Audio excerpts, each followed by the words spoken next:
The barricade device is designed to close the defect and prevent reherniation and reoperation.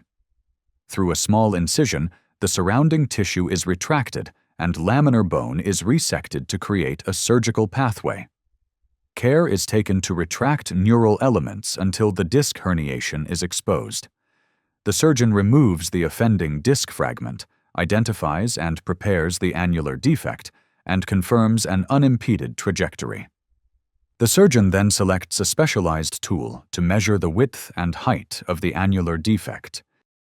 Defects between 4 to 6 millimeters tall and measuring between 6 to 10 millimeters wide should be closed with the barricade device.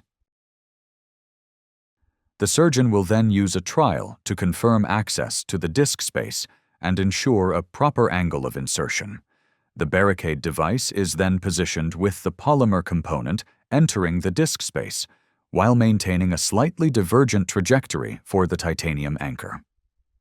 Barricade is then impacted under image guidance until the device is fully seated into the vertebral body with the polymer component extended in the disc space.